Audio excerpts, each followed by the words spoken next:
All right, guys, it is a 90-degree morning here in Las Vegas,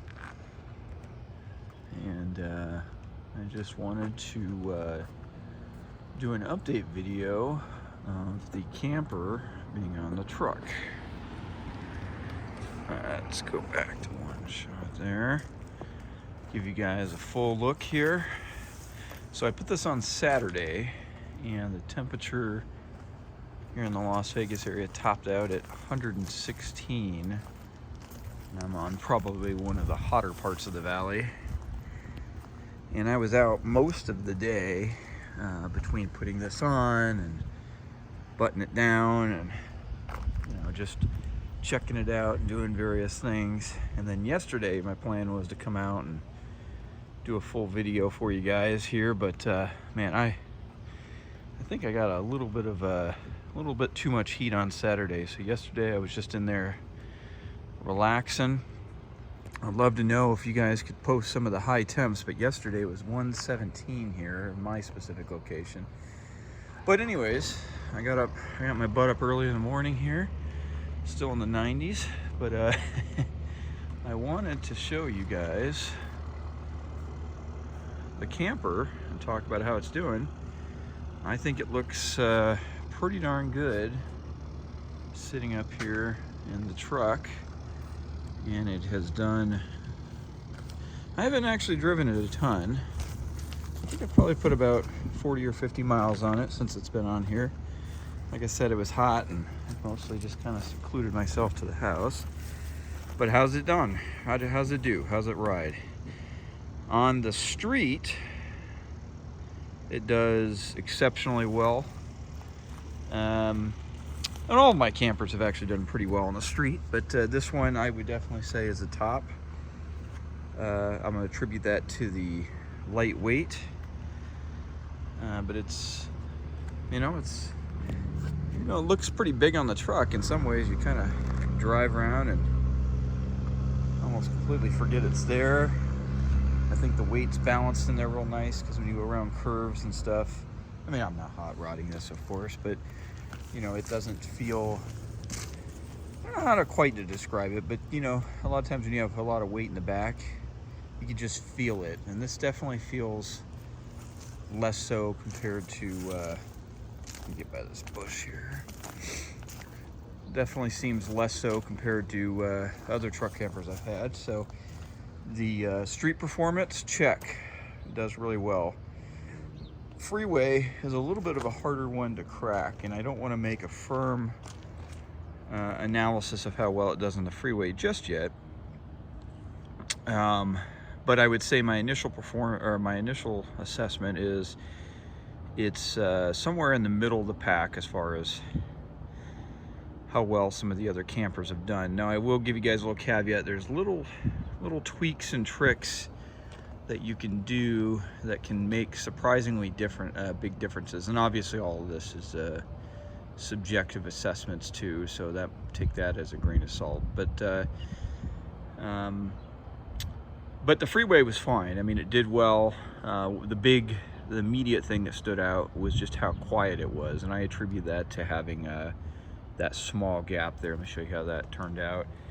I attribute that to how quiet, it was very quiet on the freeway, and I attribute that to how tight this fit is between the bottom of the cab over and the top of the cab of the pickup.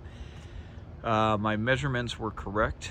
That's about 1.5 inches, and I thought this was funny. And this was anticipated, but look how close, hold on, yeah. Look how close, I believe that's my little GPS fin there, how close that came to the front of that.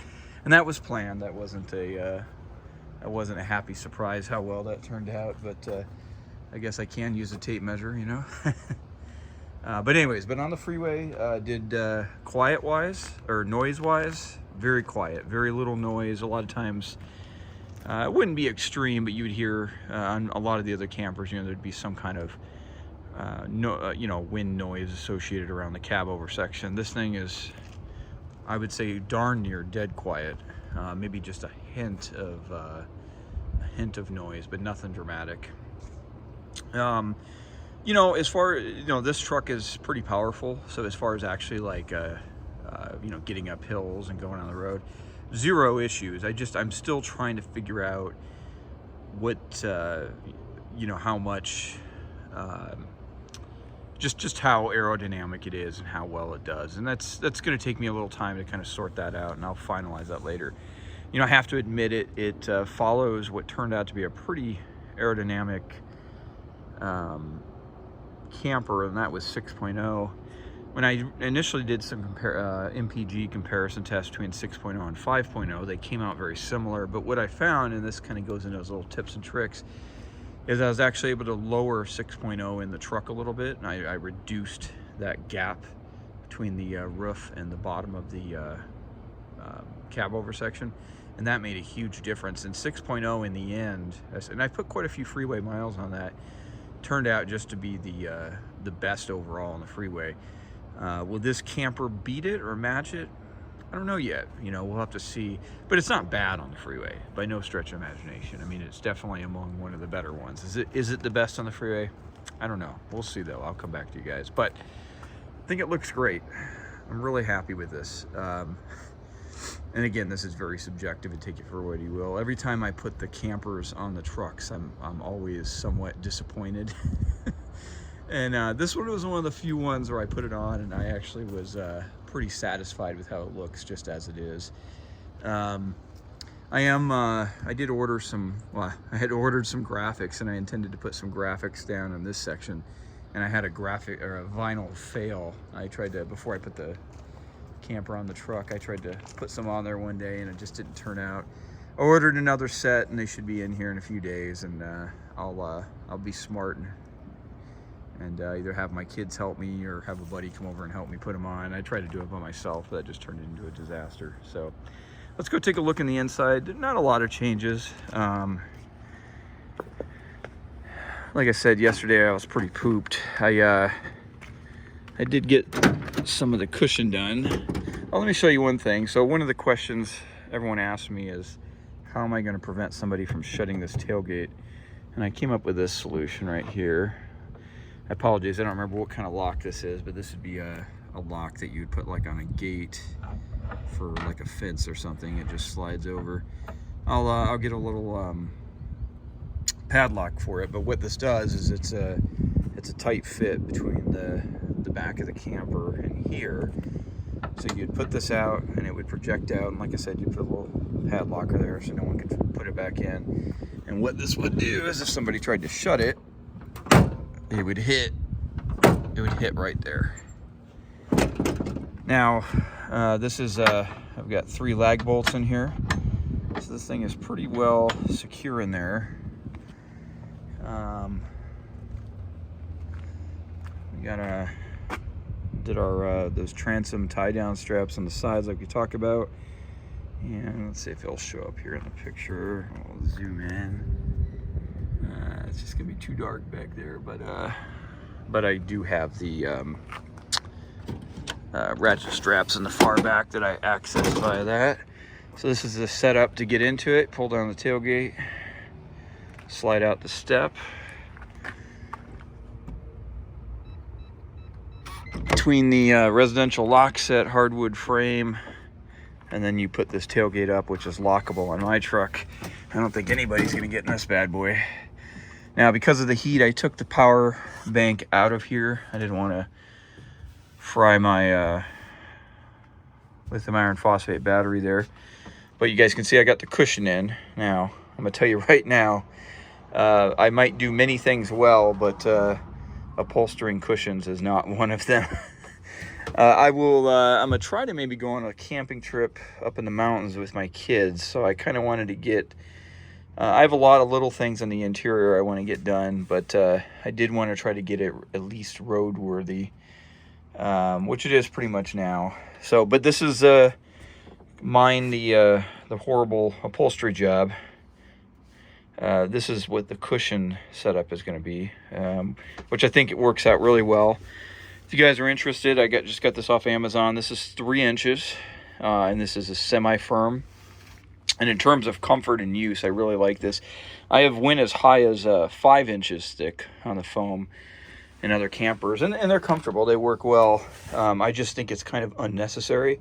I think the 3 inches semi-firm is just the right mix, and then that leaves enough room so you can actually, you know, get your feet on the ground. Some of the other campers, or at least for me, is, you know, I was sitting up a little bit higher. So I think I'll take this fabric off, and it's just for whatever reason, I just have a heck of a time getting these cushions nice. I mean, these are functional though. These will work out well. These will be the same color there. So, but those are the cushions. Let's open up some windows in here. Get some light in here. And along this back side, I added in a piece of trim. Before I put in the mattress in here, I want to go back there and do some finish sanding and put some finish on that back wall. And then again, this is not sanded or finished, but I added in these little walnut pieces there. They'll be finished in the same way that the countertop is. And then over here, you know, I've got some, you know, various walnut accents there to kind of tie everything in together. But the interior's coming along. I probably about 90% done. I've got a few little odds and ends left. Then I'll do the big reveal. I still have to permanently mount the countertop and get some plumbing hooked up. But yeah, guys, it's this is the camper on the truck, and I will give more and more updates as I get more and more miles on it. I'll let you guys know how it's performing. But by and large, so far, I'm real happy. The load up went well, and thanks guys for watching. I'll come back and check in here in a few days, and hopefully maybe have this interior completely done. And then if I go on a trip, of course, I'll keep you guys updated on how this bad boy does. So thanks for watching, and comment below. Let me know what some of your highs were. We got one heck of a heat wave going on throughout the United States, and I think, from what I understand, the world as a large, a lot of other regions are pretty warm. So thanks guys.